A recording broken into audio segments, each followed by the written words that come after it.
RS के सभी serious aspirant का हमारे यूट्यूब चैनल में स्वागत है। हम पीवाईक्यूज कर रहे हैं और इंडियन ज्योग्राफी के पीवाईक्यूज की इस कड़ी में हम क्वेश्चन करेंगे इंडियन इंडस्ट्री से रिलेटेड। और बिना समय वेस्ट करते हुए क्वेश्चन के पहले क्वेश्चन पे चलते हैं, क्योंकि इसमें कुछ मजाक करने के लिए या इधर उधर की बातें करने से कुछ नहीं होने वाला। It is a serious topic and we should be serious. यहाँ कॉमेडी या स्टैंड अप कॉमेडियन टीचर है नहीं, अपन अपन काम की बात करने वाले टीचर है। तो सीधा क्वेश्चन पे चलते हैं। कौन सा सम्मिलित नहीं है? पढ़िए इस क्वेश्चन को। 3, 2, 1। हाँ जी, बताइए इसका आंसर। ये न्यूक्लियर प्लांट्स हैं और किस राज्य में है ये बताना है आपको। देखिए, काकरापाड़ा गुजरात में है, करेक्ट। केगा तमिलनाडु में है। चलो देखते हैं। कलपक्कम तमिलनाडु में है, ठीक है। और नरोला जो उत्तर प्रदेश में है। केगा है, ये है कर्नाटका में। कर्नाटका का एक डिस्ट्रिक्ट है, उत्तरी कन्नड़। इसमें उत्तर कन्नड़ में। तो भारत के कुछ, देखिए ये सिर्फ एक क्वेश्चन का आंसर जानना नहीं है, आपको इसके साथ साथ 5 से 6 क्वेश्चन और तैयार करने हैं।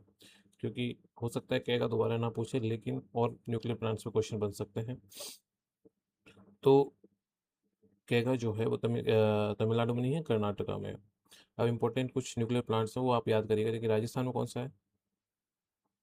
रावत वाटा। और गुजरात में काकरापाड़ा, करेक्ट।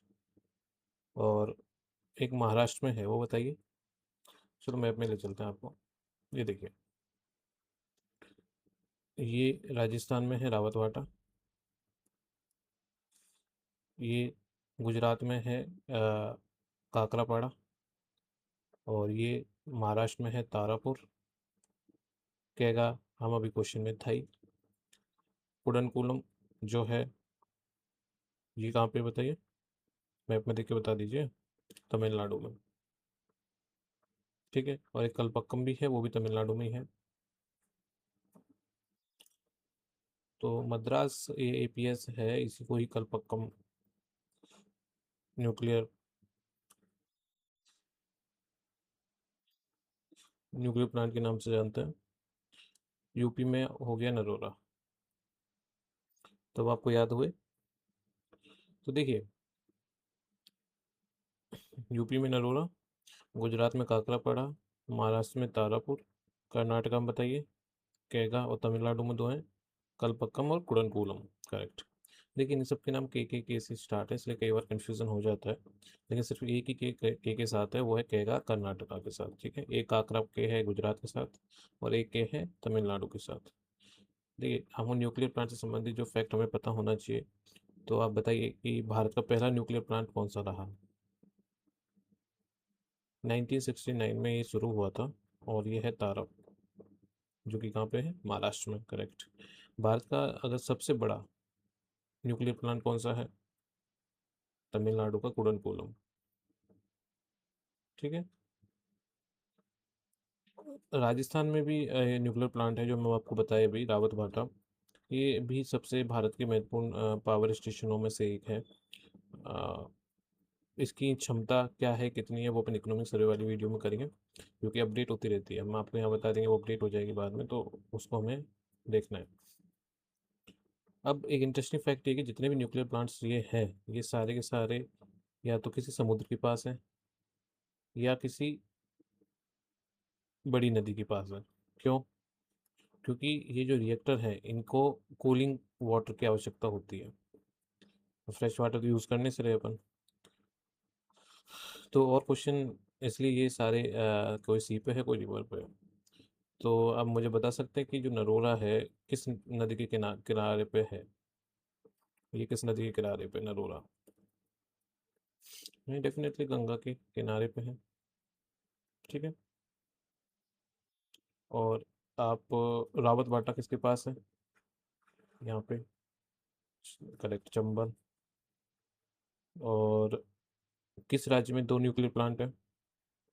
तमिलनाडु, कलपक्कम और कुडनकुलम। अच्छा, अगर मैं आपसे भी पूछूं तो मुझे कुछ जवाब देंगे आप? गुजरात में काकरापाड़ा, महाराष्ट्र में तारापुर, कर्नाटक में केगा, तमिलनाडु में कुडनकुलम और कलपक्कम, नरोरा किस में है? यूपी में। रावतबाटा राजस्थान में। अब हम इनकी इंपॉर्टेंट नदियाँ भी देख लें, अब हो सकता है नेक्स्ट क्वेश्चन नदियों से बने। ठीक है, तो अब नेक्स्ट क्वेश्चन पे चलते हैं। पढ़िए। 3, 2, 1। तो बताइए इसका आंसर बताइए। क्वेश्चन है कि लौह इस्पात उद्योग है और इसमें तकनीकी सहयोग किस देश ने दिया है, ये आपको बताना है। तो भिलाई का लौह इस्पात उद्योग है, इसको दिया है रसिया ने। ठीक है। राउर केला जो है, इसका किसने? जर्मनी ने। दुर्गापुरा का कौन सा है? United kingdom. और पारादीप है, ये पार्को इस्पात के नाम से जानते हैं इसे, और ये पारादीप में है, ये किसने दिया है? साउथ कोरिया ने। तो पहले में रसिया अगर है तो 3, दूसरे में राउरकेला तो जर्मनी 1। देखिए ये व्यर्थ का समय वेस्ट करने वाली बात है ऑप्शंस में जाने की, क्योंकि ना तो ये ऑप्शंस वैसे आने वाले हैं। आपको अपनी बेसिक्स क्लियर करके चलना है। देखिए, अब हम चलते हैं स्टॉप क्वेश्चन पे। अब इसमें ये जो डाटा है इसको रटने की जरूरत नहीं है आपको। भारत जब स्वतंत्र हुआ था ना, तो हमारे पास इतनी टेक्नोलॉजी थी नहीं कि हम हैवी इंडस्ट्रीज को डेवलप कर सकें। तो हमें हेल्प लेनी पड़ी, और अलग अलग लोगों से हमने तकनीकी हेल्प ली। तो हमारे पास जहाँ पे ये जो भिलाई स्टील प्लांट है, ये देखिए यहाँ से, यहाँ के लिए हमारे पास आए रूस, रशियन, बोले भाई हम हेल्प कर देंगे भाई यहाँ पे भिलाई पे। तो फिर उसके बाद राउरकेला, राउरकेला ये रहा, यहाँ पे किसने हेल्प की? कोई पढ़े ना, यहाँ जर्मनी आ गया। ठीक है। फिर दुर्गापुर, दुर्गापुर पे कौन आया? दुर्गापुर में यूनाइटेड किंगडम। और पारादीप, पारादीप में north Korea, south Korea, south Korea. ठीक है। तो देखिए, ये इम्पोर्टेंट जो इसमें क्वेश्चन पूछे गए हैं वो है, जमशेदपुर भी है, बोकारो भी है, ये स्टील प्लांट है, आयरन एंड स्टील प्लांट अपने भारत में। इधर कर्नाटका में जाएं तो भद्रावती और विजयनगर, और तमिलनाडु में सेलम, और यहाँ वाइजैक, विशाखापट्टनम। तो देखिए, भिलाई में रूसी भाई आ गए हमारे पास। राउरकेला की जो हमें कैसे चाहिए थी क्वालिटी, जर्मन क्वालिटी चाहिए थी, तो जर्मन क्वालिटी आ गई। दुर्गा अपने आप में क्वीन है, तो क्वीन के लिए क्वीन ही आएगी, तो यूके की क्वीन आ गई। और पारादीप जो पोर्ट है, यहाँ पे कोरियन सिपा के रुके मान लो। तो ये एक याद रखने के लिए थोड़ी हमने ट्रिक बनाई है, ताकि आपको रटना ना पड़े। अब आप मुझे स्टेट्स की लोकेशन भी बता दीजिए। भिलाई किस स्टेट में है बताइए? देख ही सकते हैं अपने छत्तीसगढ़। ठीक है। राउरकेला, राउरकेला और पारादीप दोनों हैं उड़ीसा में। और दुर्गापुर जो है ये किसमें है? वेस्ट बंगाल में। ठीक है। तो उड़ीसा की हेल्प करने में दो देशों की हेल्पफुल भूमिका रही, वो थे जर्मनी और साउथ कोरिया। याद रखिएगा, ये राउरकेला और पारादीप दोनों उड़ीसा में। उड़ीसा पारादीप हम भी थोड़ी देर पहले पढ़े भी थे। अच्छा, अब बताइए, भारत भिलाई जो है ना, कुछ फैक्ट आपको हम बता देते हैं। भिलाई जो है, भिलाई प्लांट, ये भारत का पहला ऐसा स्टील प्लांट है जिसमें रूस की हमें तकनीकी हेल्प मिली। और जो राउरकेला प्लांट है, ये जो राउरकेला प्लांट है, इसकी बात ये है कि ये भारत का पहला public sector integrated steel plant माना जाता है। Public sector integrated. और अगर, अब जो भारत है, इंडिया जो है, स्टील इंडस्ट्री में कितने नंबर पर है? सेकंड नंबर पर। स्टील प्रोडक्शन में स्पेशली, विश्व में भारत स्टील प्रोडक्शन में सेकंड नंबर है उत्पादकता करने में। तो पहले पे कौन होगा? ये भाई चाइना ही है। तो देखिए, सेल के अंदर जो important important steel authority India limited के अंदर जो इम्पोर्टेंट इम्पोर्टेंट जो प्लांट है वो है भिलाई, दुर्गापुर, राउरकेला और बोकारो। देखिए, सो दिखा देते हैं आपको। एक तो भिलाई, बोकारो, दुर्गापुर और राउरकेला, ये किसके सेल के अंदर आता है।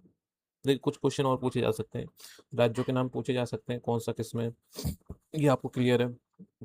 बोकारो की जब हेल्प की थी, बोकारो की, उस समय यूएसएसआर जो था, उसने उसकी मदद से, सोवियत यूनियन की मदद से हुआ था, इस प्लांट की इस्टेब्लिशमेंट में उनका साथ था। अगर भारत का पहला मैं आपसे पूछूं कि फर्स्ट भारत का स्टील प्लांट कौन सा था, तो बता पाएंगे आप? जो एक जमशेदपुर में था, टिस्को। ठीक है। शेल, हाँ, सबसे बड़ा आयरन जो, आयरन प्रोड्यूसिंग जो स्टेट है लार्जेस्ट, कौन सा है? उड़ीसा या झारखंड? उड़ीसा। जमशेदपुर को किस नाम से और जानते हैं? Steel city of India.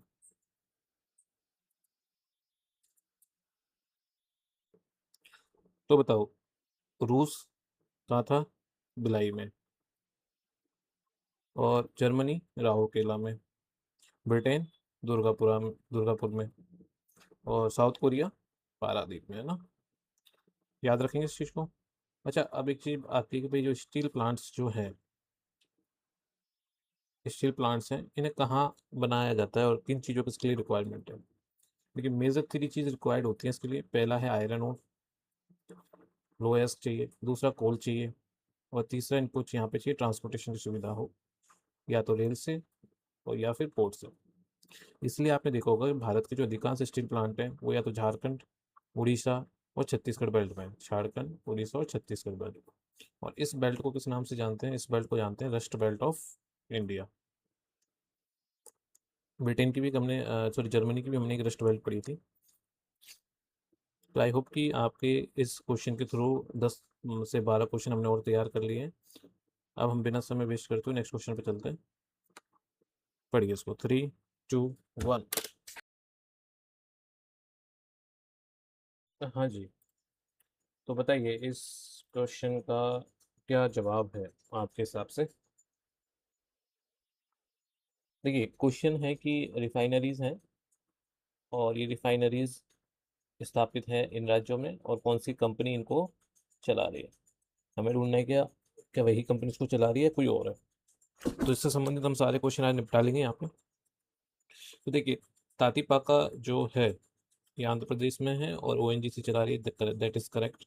Digboi Assam में है, आईओसीएल चला रही है, दैट इज ऑल्सो करेक्ट। कोयली गुजरात में है, लेकिन क्या इसको एचपीसीएल चला रही है? ये गलत है, यहाँ आईओसीएल इसको चला रही है। बीना एमपी में है और इसको बीपीसीएल चला रही है।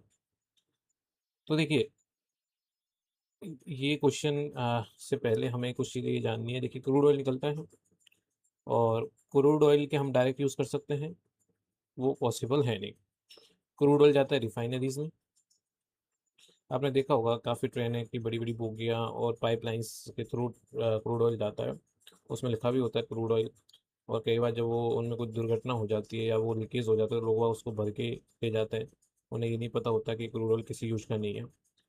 ठीक है। तो रिफाइनरीज में मान लो क्रूड ऑयल गया, अब वहाँ पे इसका प्रोसेसिंग होगी, और प्रोसेसिंग होने के बाद पेट्रोल, डीजल, एलपीजी और एविएशन फ्यूल जैसी चीज़ों में, एविएशन फ्यूल और केरोसिन,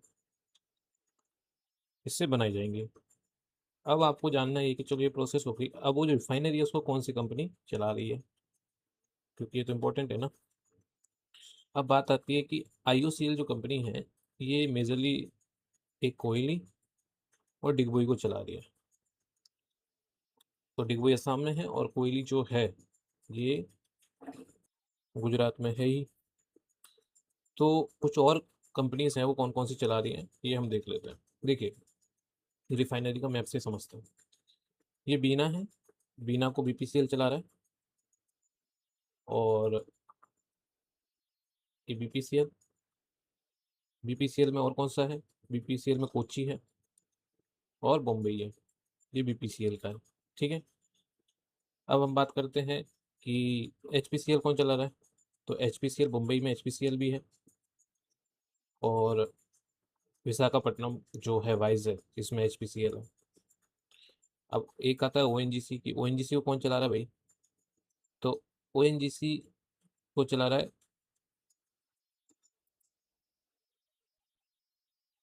ओएनजीसी तातीपाका चला रहा है। आईओसीएल है ये सबसे बड़ी है, इसलिए कोयली इसी के पास है। ठीक है। अब बात करते हैं कुछ और इम्पोर्टेंट जो रिफाइनरीज हैं। अब जैसे डिगबोई असम में है, और बीना आप मध्य प्रदेश में पढ़ चुके हैं, कोयली गुजरात में है, और तातीपाका आंध्र प्रदेश में है। ठीक है। अगर पूरे भारत में देखिए रिफाइनरीज फैली हुई हैं, लेकिन डिगबोई जो है ये ओल्डेस्ट रिफाइनरी है। देखिए, डिगबोई जो रिफाइनरी है भारत की सबसे पुरानी है, और कब, 1901 में ये क्या हुई थी, 1901 से ये चल रही है। अच्छा, डिगबोई के बारे में एक बहुत अच्छी कहानी है कि जब ये एक ब्रिटिश इंजीनियर थे, तो वो एक जगह से निकल रहे तो हाथियों के पैरों में तो कुछ चिपचिपाहट जैसा कुछ लगा, और फिर वहाँ पे खुदाई चालू की, तो वो बोले कि डिग बॉय, और डिग बॉय से ही डिग बॉय बन गया। डिग बॉय डिग, तो डिग बॉय बन गया। तो क्योंकि यहाँ की ज़मीन से फिर तेल निकल रहा था, और इसी वजह से यहाँ का नाम क्या पड़ गया, डिग बॉय।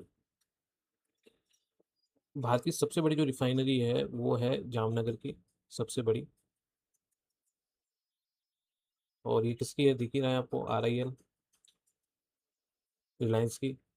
और ये दुनिया का सबसे बड़ा कॉम्प्लेक्स भी है, रिफाइनरी कॉम्प्लेक्स, दुनिया का लार्जेस्ट कॉम्प्लेक्स। सब सरकारी, अगर सबसे बड़ी सरकारी रिफाइनरी जो कंपनी है वो है, देखिए IOCL, सब जगह देखिए IOCL येरा, IOCL Panipat, IOCL Mathura, IOCL Guwahati, IOCL ये बरौनी जो है बिहार में, IOCL यहाँ पे हल्दा, पारादीप। तो IOCL सबसे बड़ी गवर्नमेंट रिफाइनरी है। आप इसी इससे और क्वेश्चन क्या पूछ सकता है कि सबसे बड़ी रिफाइनरी आप बता ही देंगे, डिगबोई है। सबसे ओल्डेस्ट, सॉरी, सबसे बड़ी जामनगर है। कोयली कहाँ पे स्थित है, गुजरात बता देंगे। तातीपाका आंध्र प्रदेश बता देंगे आप। बीना महाराष्ट्र, सॉरी MP हो बता देंगे। और देखिए, पेट्रोलियम इंडस्ट्री कैसे वर्क करती है, आपको थोड़ा सा इसकी चेन याद होनी चाहिए। कि मान लीजिए ऑयल, फिर से ऑयल निकला, यहाँ से मान लीजिए ऑयल निकला, ऑयल जाएगा पाइपलाइन के थ्रू, पाइपलाइन के थ्रू चला गया, कहाँ जाएगा, रिफाइनरी में। और रिफाइनरी में पेट्रोल, डीजल और LPG प्रोसेस होंगे, और उसके बाद ही कहाँ पहुँचेंगे, पेट्रोल पंप, और जहाँ आप अपनी बाइक लेके जाएंगे। शायद आपको प्रोसेस पता ना हो, काफ़ी बच्चों को नहीं होता। तो अगर मैं आपसे कुछ दो चार क्वेश्चन पूछूं तो जवाब देंगे आप? बताइए, डिगबोई किस स्टेट में कौन चला रहा है? असम में है, और IOCL चला रहा है, वेरी गुड। कोयली गुजरात में है, और IOCL चला रहा है। और बीना MP में है, और BPCL चला रहा है, B से B याद रखिएगा। और तातीपाका ये आंध्र प्रदेश में है, और कौन चला रहा है, ONGC। तो इंपॉर्टेंट रिफाइनरी एक बार और दिखा देते हैं आपको। देखिए, दिग्बोई एरिया असम में, सेकेंड, दोबारा से आप एक बार मेरे साथ चलिए सारी रिफाइनरीज में। डिगबोई, गुवाहाटी, बरौनी, कोयली या बड़ोदरा के नाम से भी जानते हैं इसको, गुजरात में है। जामनगर भी गुजरात में ही है। और बम्बई, महाराष्ट्र, बीना मध्य प्रदेश, कोची केरला, विशाखापट्टनम, वाइजैक आंध्र प्रदेश, तातीपाका आंध्र प्रदेश, चेन्नई तो तमिलनाडु में है ही है, और पानीपत हरियाणा, और मथुरा UP, और पारादीप उड़ीसा। ठीक है। तो आप मुझे कमेंट में बताएंगे कि सबसे पुरानी रिफाइनरी कौन सी है, और दुनिया की सबसे बड़ी रिफाइनरी जो है वो कहाँ स्थित है। अब चलते हैं नेक्स्ट क्वेश्चन पे। पढ़िए, 3, 2, 1। हाँ जी, बताइए इसका आंसर क्या है। क्वेश्चन है कि झारखंड के मानचित्र में कोयला क्षेत्रों की स्थिति 1, 2, 3, 4 से प्रदर्शित की गई है। नीचे दिए गए क्रम में इन्हें पहचानिए और उत्तर दीजिए। कोई झारखंड के कोल इंडस्ट्रीज जो हैं, कोल फील्ड्स जो हैं, उनके नाम बताने हैं हमको। तो बताइए इसका आंसर क्या है आपके हिसाब से। देखिए, पहला जो है ये है डाल्टनगंज, करेक्ट है। दूसरा जो है ये है नॉर्थ कर्णपुरा। तीसरा जो है ये है बोकारो। और थर्ड है झरिया। तो इसका आंसर ये है, देखिए आपको मैप में दिखा दूं, ये डाल्टनगंज, ठीक है, ये नॉर्थ कर्णपुरा, ये बोकारो और ये झरिया, ठीक है। और भी हैं, लेकिन हमारे क्वेश्चन ये पूछे गए हैं। अब देखिए, एक छोटी सी ट्रिक याद कर लीजिए इसका, कि हम बोलते हैं कि डाल्टा का नॉर्थ बोस जरिया गया, डाल्टा का नॉर्थ बोस जरिया गया, डाल्टा का नॉर्थ बोस जरिया गया, याद हुआ। ये वेस्ट से ईस्ट के रूप तरफ है, DNBG। अब देखिए, जो ये झरिया कोल्ड फील्ड है, आपको झरिया कोल्ड फील्ड जो है, ये भारत का सबसे अच्छा कुकिंग कोल है। और ये कुकिंग कोल है, तो यहाँ स्टील इंडस्ट्री भी ठीक ठाक अच्छे, ये स्टील इंडस्ट्री के लिए जाना जाता है। झरिया में जो है लगभग 100 साल से ये जो अंडरग्राउंड कोल्ड फायर है वो जल रही है, लगभग 100 साल से। कोल कोल इसको बोलेंगे आप कोल फायर, जो है 100 साल से चल रही है। और ये दुनिया की सबसे बड़े कोल फायर क्षेत्रों में से एक है। बोकारो, बोकारो के बारे में पढ़े, यहाँ स्टील प्लांट के लिए फेमस है ये। और नॉर्थ कर्णपुरा जो है, ये यहाँ पे NTPC का थर्मल पावर प्रोजेक्ट चल रहा है। यहाँ पे क्या है, NTPC का थर्मल पावर प्रोजेक्ट है, वो चल रहा है। हम ये कोल दो टाइप के होते हैं, कुकिंग कोल और नॉन कुकिंग कोल, वो अभी हम आपको डिफरेंस बताएंगे। अच्छा, मुझे बड़े बड़े अगर कुछ क्वेश्चन पूछने तो आप बताएंगे, जवाब देंगे मुझे। सबसे अच्छा कुकिंग कोल कहाँ मिलता है? झरिया में। अच्छा, दामोदर वैली किस खनिज के लिए प्रसिद्ध है? दामोदर वैली जो है किस खनिज के लिए प्रसिद्ध है? कोल के लिए। झारखंड की जो प्रमुख कोल फील्ड है, वो आप इसमें से ये चार तो है ही है, इसके साथ साथ कौन कौन से हैं? झरिया हो गया आपका, बोकारो हो गया आपका, नॉर्थ कर्णपुरा हो गया, एक साउथ कर्णपुरा ये रहा। अगला है गिरिडीह। ये गिरिडीह है, ये भी इंपॉर्टेंट कोल फील्ड है। देखिए, कुकिंग कोल दो तरह के होते हैं। एक तो होते हैं कुकिंग कोल, और एक होते हैं नॉन कुकिंग कोल। इनका जो यूज़ होता है, ये कुकिंग कोल का जो यूज़ होता है ये होता है स्टील इंडस्ट्री में। और नॉन कुकिंग का कोल का जो यूज़ होता है, इनका होता है थर्मल इंडस्ट्री में, और इसलिए इसको थर्मल कोल बोलते हैं। इसको मेटलर्जिकल कोल बोलते हैं, ठीक है। अब आप इनके विशेष इनका अगर हम अंतर देखना चाहें तो वो ये है कि एक तो ये जो कुकिंग कोल है वो स्टील इंडस्ट्री में यूज़ हो गया, नॉन कुकिंग कोल होता है थर्मल इंडस्ट्री में बिजली उत्पादन के लिए। अगर हम इनको, जो कुकिंग कोल है इसमें कार्बन की मात्रा अत्यधिक होती है, जबकि नॉन कुकिंग में कार्बन की मात्रा इसमें लो एसिस होती है, इसमें हाई एसिस होती है। हाई कार्बन कंटेंट होता है, इसमें लो कार्बन कंटेंट होता है। ये जब इसको जलाया जाता है ऑक्सीजन की अनुपस्थिति में, तो ये कोक में चेंज हो जाता है, जबकि ये विदाउट क्रैकिंग जलता है। इसका यूज स्टील प्रोडक्शन में और फाउंड्रीज में होता है, जबकि इसका प्रयोग इलेक्ट्रिसिटी जनरेशन में और रेजिडेंशियल मकानों में हीटिंग क्रिएट करने के लिए होता है, ठीक है। अगर मुझे दामोदर वैली, अगर आपसे पूछो दामोदर वैली किन राज्यों में फैली है, तो आप बता पाएंगे किन राज्यों के बीच में? देखिए, झारखंड और वेस्ट बंगाल के बीच में दामोदर वैली सिचुएटेड है। तो बताइए, सबसे अच्छा कुकिंग कोल कहाँ मिलता है? झरिया। बोकारो किस लिए फेमस है? स्टील प्लांट के लिए। दामोदर वैली कोल बेल्ट, ठीक है, ये कोल बेल्ट के नाम से जानते हैं। और आपसे ईस्ट, वेस्ट से ईस्ट अगर मैं झारखंड के कोल फील्डों का नाम पूछूं तो आप बता देंगे इजीली? आपसे पूछो दामोदर वैली कहाँ पे है, या इसका क्षेत्र किधर होगा? आप तो बता दिए झारखंड वेस्ट बंगाल में। कौन सी रिवर के लिए ये वैली है? तो दामोदर रिवर जहाँ बहती है, जिस वैली के थ्रू बहती है, उसी में दामोदर वैली है। अगर हम आपको मैप बना के दिखाएं, तो जो ये वेस्ट बंगाल हो गया, ये झारखंड हो गया, यहाँ से ऐसे ये दामोदर वैली बनती है, ठीक है। अब चलते हैं हम नेक्स्ट टॉपिक के क्वेश्चंस पे। अब पढ़ेंगे हम इंडिया के जो मिनरल्स हैं उनके बारे में, खनिज संसाधन भारत के।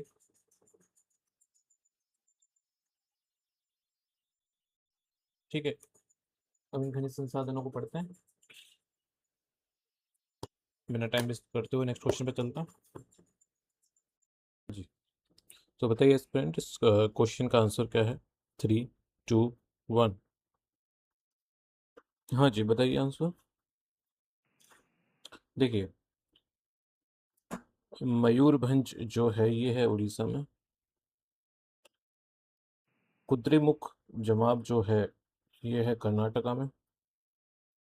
बोलाडीला जो है ये है छत्तीसगढ़ में। और बोनाई श्रेणी है ये है उड़ीसा में। ठीक है, तो ये जो मयूरभंज है, मयूरभंज उड़ीसा में हो, और ये सबसे प्रसिद्ध क्या है? आयरन ओर बेल्ट भारत की। और यहाँ पे क्योंझोर बनोई बेल्ट है, उसका ये हिस्सा है, क्योंझोर बनोई।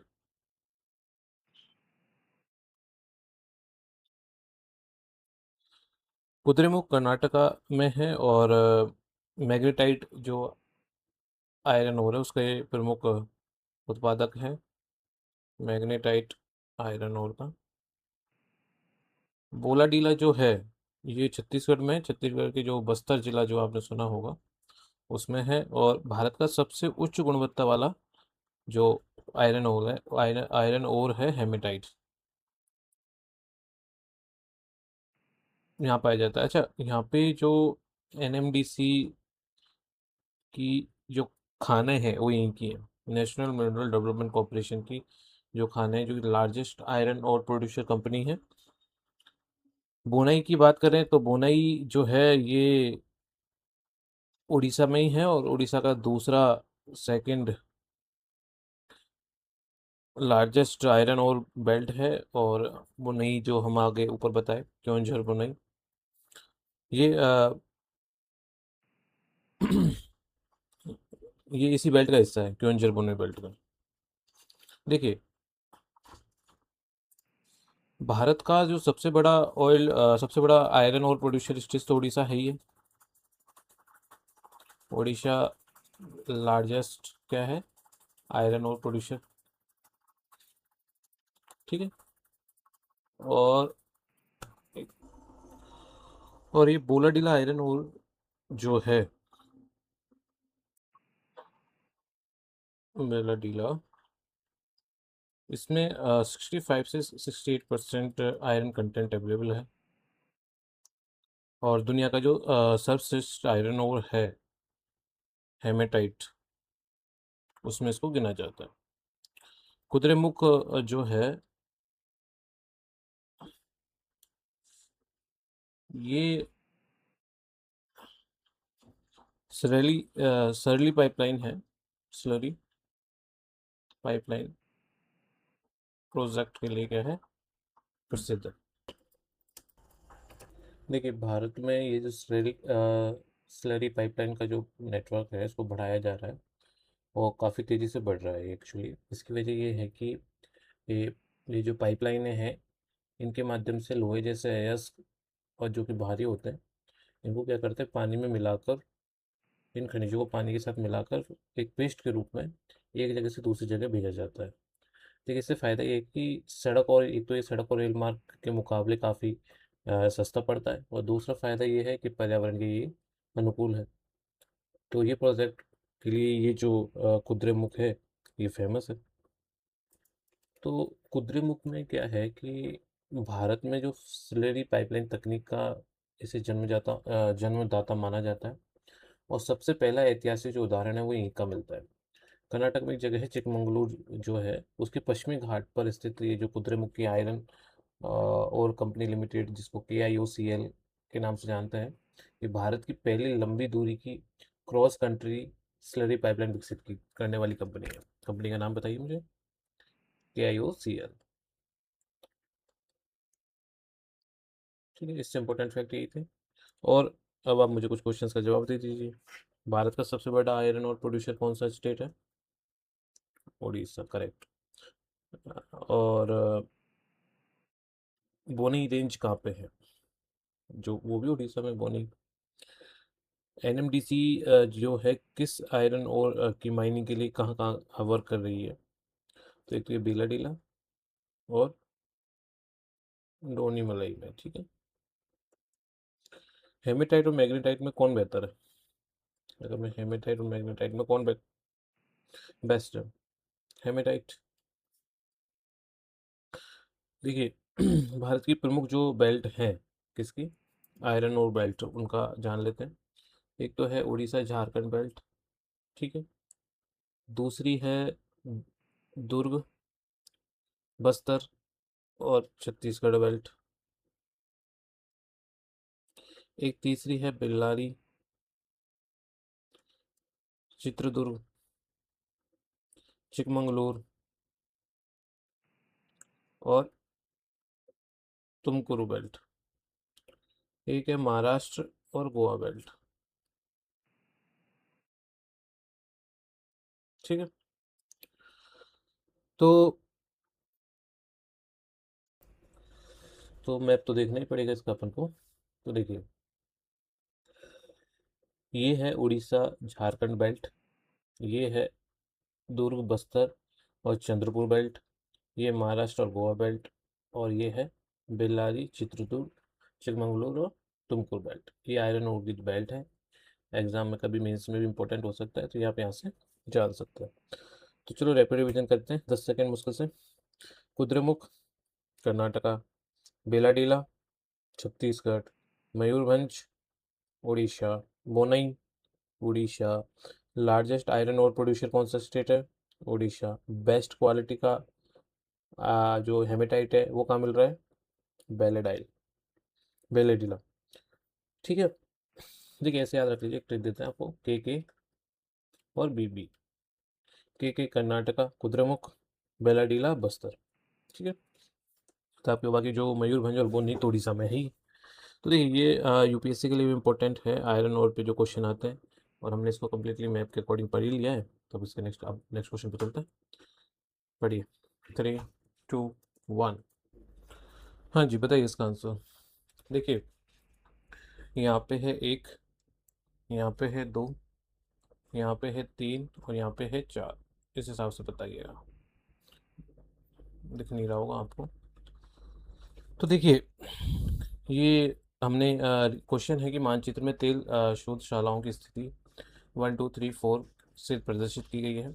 मानचित्र के नीचे दिए गए क्रम से इन्हें पहचानिए तथा उत्तर दीजिए। तो पहले पे कौन सा है? पहला यूपी में है। आप बताइए कौन सा होगा यहाँ पे? यूपी में ये है जगदीशपुर। दूसरा है गुजरात में, ये है कोयली। तीसरा ये है देवगढ़ में, ये है महाराष्ट्र में। और ये नेल्लोर जो है, ये है नेल्लोर है, ये है आंध्र प्रदेश में। तो ऑप्शन होगा बी। देखिए हम रिफाइनरी से रिलेटेड क्वेश्चन पहले कर चुके थे, उसमें हम आपको बता चुके थे कि भाई HPCL, IOCL और इंडियन ऑयल वगैरह और कंपनियां जितनी भी हैं, वो कौन कौन सी कंपनी कहाँ का काम कर रही है, और सारी रिफाइनरीज मैप में देख चुके हैं। तो अगर आपने उसको अच्छे से देखा होगा तो आप राज्य के हिसाब से देख लिए होंगे कि ये नेल्लोर है, सबसे लास्ट में होगा। देवगढ़ है, ये महाराष्ट्र में है। और कोयली का आपको पता है सेकंड नंबर पे। तो ऑप्शन से भी किया जा सकता है, लेकिन अब इनसे रिलेटेड और फैक्ट हैं जो आपको पता होना चाहिए। तो हमारा ये रिपीटेड क्वेश्चन एक तरह से। अब देखिए एग्जैक्ट क्वेश्चन वैसे रिपीट नहीं हुआ, लेकिन somehow it is repeated in another sense. The data is taken from that that question, और उसको यहाँ पे अलग वे में पुट कर दिया। तो देखिए ये जो रिफाइनरी है फर्स्ट नंबर में जगदीशपुर, तो ये उत्तर प्रदेश में है। और यूपी में और भी रिफाइनरीज हैं नॉर्थ इंडिया की, जो हम अगले नॉर्थ ईस्ट कोस्ट और साउथ कोस्ट के हिसाब से करेंगे। कोयले की बात करें तो कोयली रिफाइनरी भारत का सबसे बड़ा जो गुजरात है, तो गुजरात को भारत का सबसे बड़ा रिफाइनरी स्टेट माना जाता है। और जो कोयली रिफाइनरी है ये IOCL की है। देवगढ़ जो है ये महाराष्ट्र में है। और नेल्लोर जो है ये आंध्र प्रदेश में है। और आंध्र प्रदेश की एक महत्वपूर्ण रिफाइनरी है। अब देखिए, भारत की सबसे बड़ी जो रिफाइनरी की हम बात करें, तो सबसे बड़ी रिफाइनरी कौन सी है बताइए। बताए थे हम पहले आपको। भारत की सबसे बड़ी रिफाइनरी है जामनगर की, गुजरात। ठीक है। और ये दुनिया का सबसे बड़ा कॉम्प्लेक्स भी है, रिफाइनरी कॉम्प्लेक्स भी है ना, लार्जेस्ट। भारत का सबसे अधिक जो रिफाइनरीज हैं वो है, एक तो गुजरात में है ही मैक्सिमम। और पहली जो ऑयल रिफाइनरी थी जो 1901 में सिचुएटेड हुई, वो कहाँ पे थी? डिगबोई। कहाँ पे? आसाम। अब आप मुझे बताइए कि डिगबोई को डिगबोई क्यों कहते हैं, क्योंकि अ, एक इसके पीछे कहानी थी, वो मैंने सुनाई थी आपको पिछले वाले क्वेश्चन में। आसाम, जो ये डिगबोई की आसाम में जो सिचुएटेड है, ये एशिया की भी सबसे ओल्डेस्ट, एशियाज़ ओल्डेस्ट रिफाइनरीज है। ठीक है। और जो अनइम्पोर्टेंट रिफाइनरीज हैं उसमें एक है मथुरा, पानीपत, बरौनी, हल्दिया। ये कई बार पूछ ली जाती है। तो आप मुझे बताइए कि, चलो आपने ये तो याद किया ही नहीं होगा, IOCL की कौन सी है, BPCL की कौन सी है, HPCL की कौन सी है। तो चलो मुझे बताइए, बीना रिफाइनरी कहाँ पे है? ये है MP में। कोची रिफाइनरी, केरला। करेक्ट। तो देखिए, आपको एक बार रिफाइनरीज का मैप दिखा देते हैं दोबारा से। तो देखिए, अब मुझे इसके साथ साथ आप मेरे साथ साथ चलिएगा, ताकि दोबारा आपको कोई प्रॉब्लम्स क्रिएट ना हो। अभी हम इसको देख लेते हैं। देखिए, अगर डिगबोई जो रिफाइनरी है वो असम में है, और बरौनी, हल्दिया वेस्ट बंगाल, कोयली गुजरात, जामनगर रिलायंस की गुजरात, मुंबई तो है ही है, और कोची, चेन्नई, विशाखापट्टनम, वाइजग, पारादीप, पानीपत, मथुरा और बीना, येरी। देख लिए सारे। अब मैं आपसे बात करूं कि भाई, हमारे नॉर्थ कोस्ट, ईस्ट कोस्ट और वेस्ट कोस्ट पे जो रिफाइनरीज है उनका क्रम बताइए, तो आप बता पाएंगे आराम से। चलो फटाक से एक बार रिवाइज करवा दीजिए, आप मुझे ही करवा दीजिए। आप तो क्या करेंगे, आप तो इंटेलिजेंट हैं, आपको तो याद है। तो बताइए, लार्जेस्ट रिफाइनरी कौन सी है? Correct, Jamnagar. First refinery Digboi, Koyali Gujarat, Orissa Paradip. Correct, Kochi Kerala, Bina MP। तो देखिए, वेस्ट कोस्ट पे कौन कौन सी हो गई? जामनगर हो गई, और जामनगर हो गई, और हो गई कोयली, और हो गई बम्बई, और हो गई कोच्चि, मेजरली। ठीक है। अगर बात करें नॉर्थ कोस्ट पे, तो नॉर्थ कोस्ट पे, नॉर्थ की तरफ, सॉरी ईस्ट इंडिया की तरफ बात करें, तो डिगबई, बरौनी, हल्दिया, पारादीप और विशाखापट्टनम। और नॉर्थ इंडिया की बात करें तो मथुरा, पानीपत और बीना। देखिए, हमारा इन सबको रिवाइज कराने की वजह ये है कि आपको मैक्सिमम चीज़ें हमारी क्लास में याद हो जाएं, ताकि आपको एक्स्ट्रा एफर्ट ना लगाने पड़े। हमें पता है आप इसके बाद कितना पढ़ेंगे कितना नहीं पढ़ेंगे, हमारी फितरत है, क्योंकि हम भी स्टूडेंट रहे हैं। तो मैक्सिमम चीज़ें आपकी यहीं कवर हो जाएगी, हम सोच के चलते हैं। चलो, ये क्वेश्चन हुआ, आपके बाद अब नेक्स्ट क्वेश्चन पे चलते हैं। पढ़िए। 3, 2, 1। हाँ जी, बताइए इसका आंसर क्या है स्टूडेंट? 3, 2, 1। हाँ जी, बताइए इसका आंसर। प्रश्न है, पश्चिमी हिमालय संसाधन प्रदेश के प्रमुख संसाधन है। बात कर रहा है पश्चिमी हिमालय की। ठीक है। तो जैसे, अगर हम ये भारत का नक्शा बनाए, तो हिमालय इस एरिया में है, यहाँ की बात कर रहा है। क्या प्रमुख संसाधन वन है। और देखिए, पश्चिमी हिमालय में कौन कौन सी जगह आती है? एक तो जम्मू कश्मीर, लद्दाख, ठीक है, हिमाचल प्रदेश और उत्तराखंड का पूर्वी भाग। अब यहाँ पे क्या मिलते हैं अपन को, जैसे अपन देखते हैं कि यहाँ पे आपको ऊंचे ऊंचे पर्वत है, वर्षा अधिक है, जलवायु यहाँ पे ठंडी है, और इन तीनों कंडीशन की वजह से यहाँ पे पाए जाते हैं घने वन। ठीक है। इसलिए इसमें इस क्षेत्र में जो सबसे महत्वपूर्ण प्राकृतिक संसाधन है वो है फॉरेस्ट।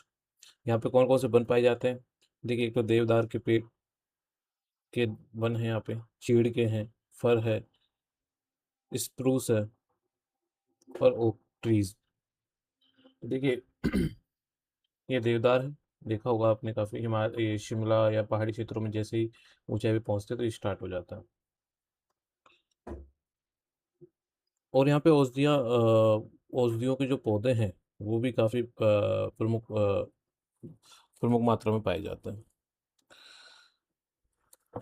तो इसमें ज़्यादा कुछ है नहीं, बस पश्चिमी इसकी बात कर रहे हैं। धात्विक को मतलब है नहीं, कार्बनिक खनिज और आणविक खनिज से कोई संबंध इसका है नहीं। देखिए, भारत का जो राष्ट्रीय वृक्ष है वो क्या है? बरगद, शायद पता होगा आपको।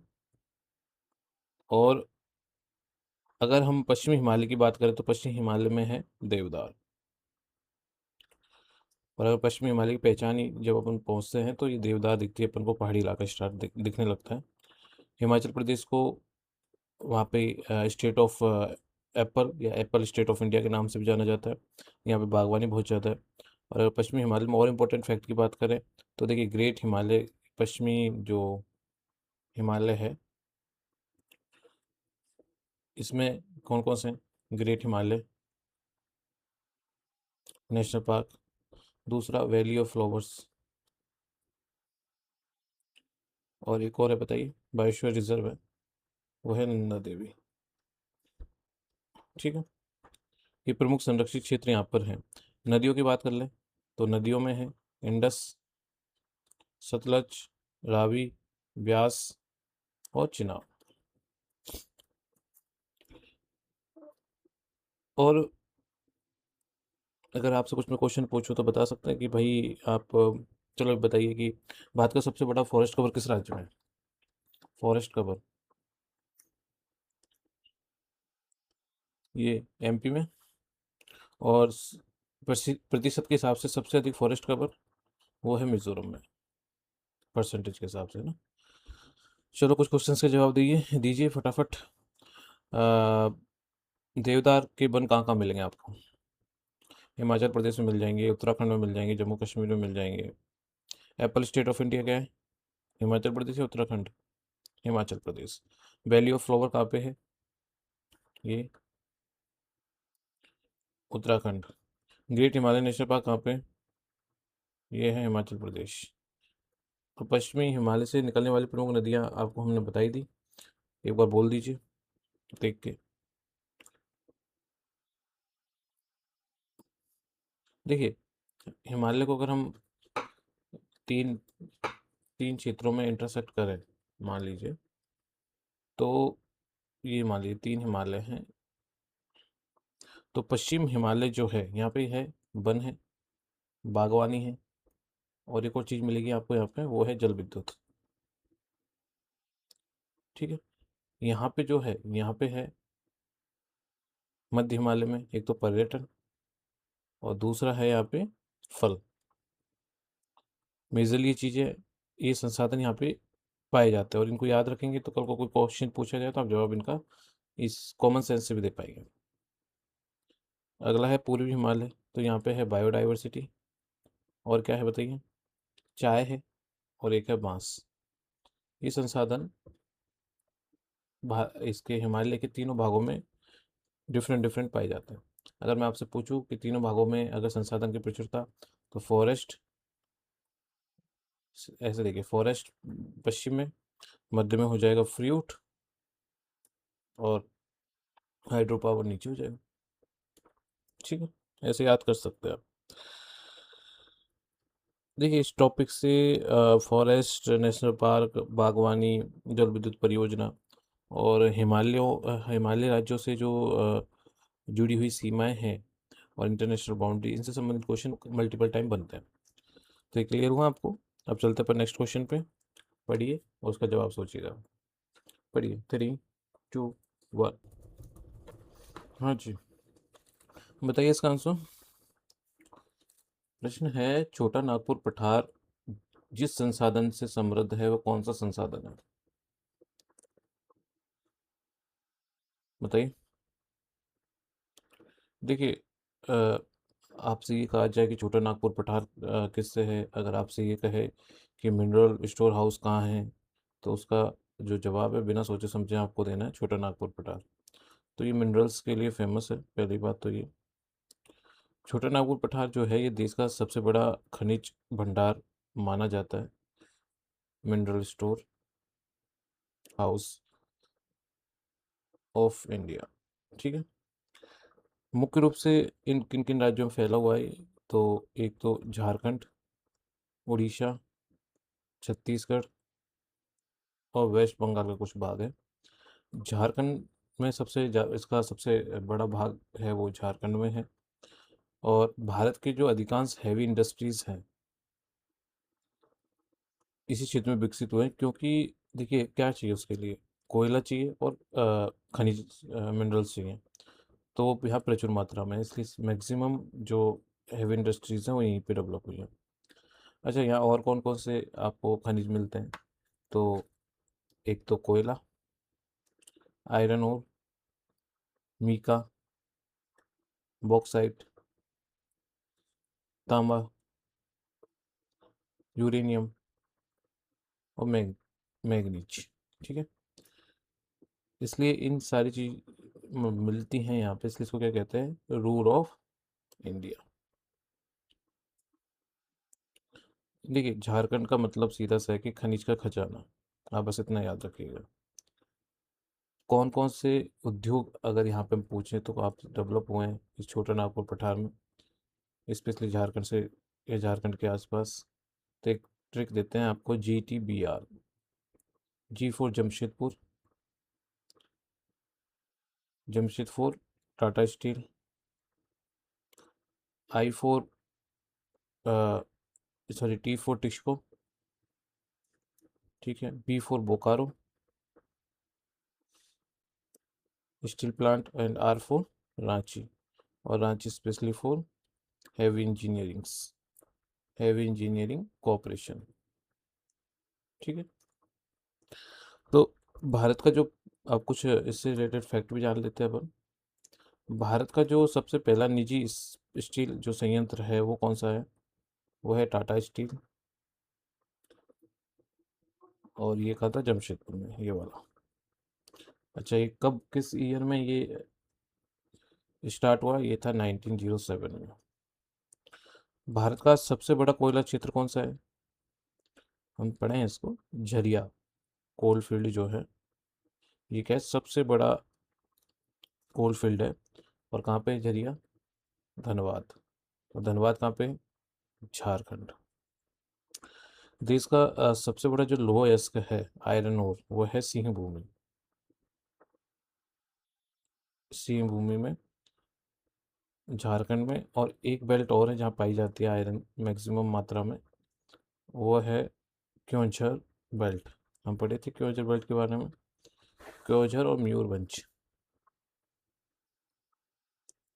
ठीक है। ये कहाँ पे है? ये उड़ीसा में।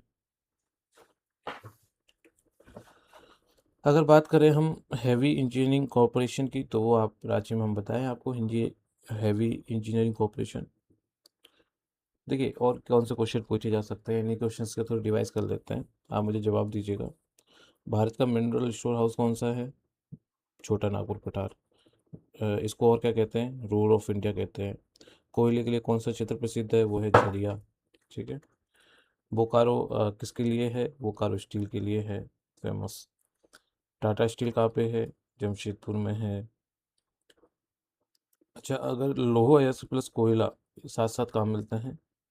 कहाँ मिलते हैं बताओ? छोटा नागपुर पठार, इसलिए यहाँ पे हैवी इंडस्ट्री डेवलप हुई। अच्छा, भारत का सबसे बड़ा जो मीका उत्पादन जो, अगर कोई वो क्षेत्र है वो कौन सा है? वो है कोडरमा, हजारीबाग। कहाँ का है? झारखंड का। ठीक है। तो फटाक से एक और बता दीजिए। Mineral store house of India छोटा नागपुर पठार, झरिया कोयला के लिए फेमस है बोकारो स्टील के लिए, जमशेदपुर टाटा स्टील के लिए, रांची हैवी इंजीनियरिंग के लिए और सिंहभूमि लोहेस के लिए। ठीक है, चलते हैं नेक्स्ट क्वेश्चन पे। पढ़िए 3, 2, 1। हाँ जी, बताइए इस प्रश्न का आंसर क्या है आपके हिसाब से। प्रश्न है कि खनिज संसाधनों की जो सर्वाधिक संपन्नता है कहाँ है। थोड़ा क्वेश्चन को ध्यान से पढ़िएगा, ये अधिकतर नहीं पूछ रहा, ये पूछ रहा है संपन्नता। भाई संपन्न तो वही राज्य होगा ना जहाँ पे डाइवर्सिटी होगी, जहाँ पे डिफरेंट डिफरेंट टाइप के काफ़ी संसाधन होंगे। तो देखिए, कर्नाटका ऐसा राज्य है जिसमें जिसे हम मिनरल रिच स्टेट कह सकते हैं। झारखंड में अधिकता है, कर्नाटक में विविधता है। तो यहाँ पे सिर्फ ऐसे एक या दो चार पे नहीं, काफ़ी विविध अ, खनिज संसाधन मिलते हैं यहाँ पे। अब जैसे कौन कौन से हैं अगर बात करें तो iron, gold, manganese, bauxite, limestone चूना पत्थर, ग्रेनाइट और तांबा। ठीक है, ये चीज़ें इसमें मिलती हैं। अगर भारत की यहाँ पे गोल्ड की बात करें तो भारत की एकमात्र जो गोल्ड खनन क्षेत्र है वो है हट्टी गोल्ड माइंस। और ये कर्नाटक के किस राज्य में है, रायचूर में। कर्नाटक के रायचूर डिस्ट्रिक्ट में, सॉरी। एक केजीएफ मूवी तो देखे ना आप। तो केजीएफ मूवी जो केजीएफ जो है ये है Kolar gold mine, gold mine field. ठीक है, ये कर्नाटका में ही है लेकिन अभी बंद हो चुकी है। और भारत की सबसे बड़ी जो लोहे क्षेत्र है वो है बेल्लारी, बेल्लारी हॉस्पेट क्षेत्र। ठीक है, कर्नाटका में। और भारत का सबसे बड़ा ग्रेनाइट निर्यातक अगर कोई राज्य है तो वो है कर्नाटका। तो देखिए बताओ, मुझे कुछ क्वेश्चंस का जवाब दो। भारत का एकमात्र सक्रिय गोल्ड माइन, हट्टी गोल्ड माइन। ठीक है, केजीएफ का है कर्नाटका, बेल्लारी आयरन ओर। ठीक है, भारत का सबसे बड़ा गोल्ड प्रोड्यूसिंग जो स्टेट है वो कौन सा है, कर्नाटका। अच्छा, कुद्रेमुख किस खनिज के लिए फेमस है, वो भी आयरन के लिए। ठीक है, हट्टी गोल्ड माइन किस जिले में, रायचूर में। कोलार गोल्ड फील्ड अब किस कारण प्रसिद्ध है बताइए। पहले थी गोल्ड माइन, अब तो बंद ही है। तो फटाफट मैं पूछता हूँ, आप बोलते जाइएगा। Gold mine Hatti, KGF Karnataka, Bellary iron ore, Kudremukh iron ore, mineral rich state कौन सा है, कर्नाटका। ठीक है, चलते हैं नेक्स्ट क्वेश्चन पे। पढ़िए और उसका जवाब दीजिए।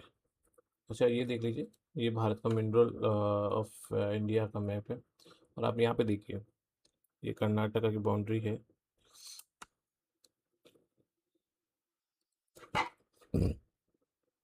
आपने डाइवर्सिटी देखिए, और ये हमारा झारखंड और ये छोटा नागपुर पठार देख लीजिए। ठीक है, चलते हैं नेक्स्ट क्वेश्चन पे। थ्री 3, 2, 1 पढ़िए। बताइए, सन 2013-14 में भारत में मैग्नीज उत्पादन में राज्यों में उच्च से निम्न स्तर पर कौन कौन सा सही क्रम है। देखिए 2013-14 की बात की है तो उस समय मध्य प्रदेश, उड़ीसा, आंध्र प्रदेश और राजस्थान ये क्रम था। लेकिन अभी प्रेजेंट में क्रम की बात करें तो पहले आएगा मध्य प्रदेश, फिर उसके बाद आएगा महाराष्ट्र, उसके बाद उड़ीसा और उसके बाद कर्नाटका। मध्य प्रदेश, महाराष्ट्र, उड़ीसा और कर्नाटका।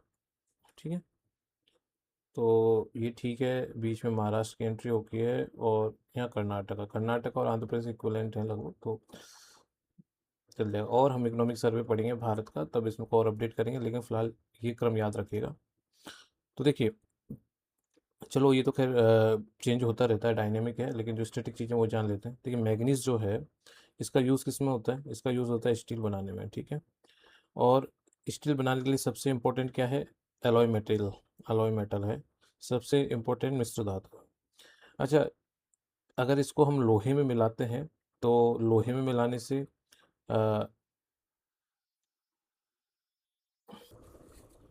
स्टील क्या होता है? मजबूत होता है, स्ट्रांग होता है, जंग कम लगती है, और कठोरता क्या है? बढ़ती है। तो अगर मैं आपसे बात करूं, तो ये कुछ चीज़ें ये हैं जो बताने की कि 90% जो आपका मैग्नीज है स्टील में यूज़ होता है। मैग्नीज के बिना उच्च गुणवत्ता का स्टील बनाना लगभग असंभव है। भारत जो है विश्व के प्रमुख मैग्नीज उत्पादन देशों में शामिल है। और जो ये ड्राई सेल जो है ना, अपनी ये जिन्हें अपन बोलते हैं मैग्नीज बैटरियाँ, इनमें इनका यूज़ होता है, रसायनों में यूज़ होता है, और कांच उद्योग में यूज़ होता है, ठीक है। अब बालाघाट जो है, एमपी का बालाघाट, अगर उड़ीसा की बात करें, तो उड़ीसा का है एमपी का बालाघाट। उड़ीसा का फेमस है, सॉरी, उड़ीसा का फेमस है क्योंझर, हम इसको कई बार पढ़ चुके हैं, बेल्ट है एक। आंध्र प्रदेश का वाइजैक का श्रीकाकुलम, और राजस्थान का तो बांसवाड़ा है ही है। मैग्नीज का जो सबसे बड़ा उद्योग जिसमें यूज़ होता है वो स्टील है, ये आपको बता चुके हैं। तो देखिए, कुछ इंपॉर्टेंट चीज़ें मैं आपसे पूछूंगा, आप जवाब दीजिएगा मुझे कि बैटरी में बनाने में कौन सा खनिज यूज होता है? मैग्नीज, ठीक है। तो अब आप इसके साथ साथ ये चीज़ भी पढ़िए कि देखिए लोहा अयस्क में हम पढ़े क्या, आयरन में कौन टॉप पे था? उड़ीसा। बॉक्साइट में भी उड़ीसा। मीका में झारखंड। तांबा में, मेजर प्रोडक्शन में तांबा में राजस्थान, और गोल्ड में कर्नाटका। तो एक बार अपन इसको और अपडेट करेंगे। देखिए होता क्या है कि माइनिंग जो डिपार्टमेंट है वो ईयरली अपने डाटा रिलीज़ करते हैं। तो हमें यहाँ पे अपडेट करने की आवश्यकता होती है, इसलिए इकोनॉमिक सर्वे जो है हमारे लिए पढ़ना आवश्यक हो जाता है, क्योंकि फिर उनसे करंट अफेयर से रिलेटेड क्वेश्चन उनसे पूछे जाते हैं, और वो ज़्यादा ऑथेंटिक हो जाते हैं, ठीक है। तो फोर यहाँ पे एक माइंड मैप बना लीजिए, हाँ ऐसा ऊपर नीचे होंगे थोड़ा, तो वो हम उसमें कर लेंगे इकोनॉमिक सर्वे के साथ। चलते हैं नेक्स्ट क्वेश्चन पे, तो पढ़िएगा ना। हाँ, अब अपन नेक्स्ट क्वेश्चन करेंगे परिवहन से संबंधित, कि इंडियन ट्रांसपोर्टेशन सिस्टम क्या है। जो भी परिवहन से संबंधित हो गए वो सारे क्वेश्चन हम यहीं पे निपटा देंगे, ठीक। तो बिना टाइम वेस्ट करते चलते हैं नेक्स्ट क्वेश्चन पे। चलो, बढ़िया, 3, 2, 1। हाँ जी, बताइए। तो देखिए प्रश्न पूछ रहा है कि स्वर्णिम चतुर्भुज के 4 खंड हैं, निम्न शहरों को जोड़ते हैं, और घटते हुए क्रम में इनकी जो लंबाई है इसके घटते हुए क्रम में बताना है कि सबसे लंबा कौन सा, सबसे छोटा, उससे घटते हुए क्रम में। तो देखिए सबसे लंबा है चेन्नई से लेके कोलकाता वाला। तो उसके बाद है दिल्ली से बम्बई, सॉरी कोलकाता से दिल्ली, ठीक है। उसके बाद है दिल्ली से बम्बई, ठीक है। और उसके बाद है बम्बई से चेन्नई, ठीक। तो अब एक बार इसको मैप में भी देख लेता है। देखिए ये है अपना गोल्डन क्वाड्रिलेटरल स्वर्णिम चतुर्भुज, भारत की सबसे बड़ी राष्ट्रीय राजमार्ग परियोजना है। और ये 4 बड़े शहरों को जोड़ रहे हैं, कौन कौन से? दिल्ली, मुंबई, चेन्नई और कलकत्ता। इसलिए इसका नाम ये चतुर्भुज बना रही है, इसलिए इसका नाम गोल्डन क्वाड्रिलेटरल रखा गया।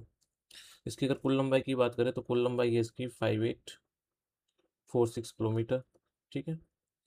शुरू कब की गई? 1999 में, और राष्ट्र को समर्पित की गई 2001 में। ये जिस परियोजना का हिस्सा थी वो थी नेशनल हाईवे डेवलपमेंट प्रोजेक्ट, और उस समय जो गवर्नमेंट थी इसका नेतृत्व कर रही थी तो वो थे अटल बिहारी वाजपेयी गवर्नमेंट के समय के नेतृत्व में बनी। तो ये 4 बड़े शहरों को जोड़ती है। भारत के जो 60% औद्योगिक व कृषि क्षेत्रों को कनेक्ट करती है। भारत के जो सड़क माल परिवहन का सबसे बड़ा जो हिस्सा है वो इसी से गुजरता है। और इस परियोजना से क्या फ़ायदा है? देखिए, एक तो यात्रा का समय कम लगता है, दूसरा समय बचा आपका, ठीक है, दूसरा ईंधन बचा, क्योंकि कच्चे रास्तों से इधर-उधर से जाते तो आपका ईंधन भी जाता, और इसके आसपास क्या हुआ, उद्योगों को क्या हुआ, विकास हुआ।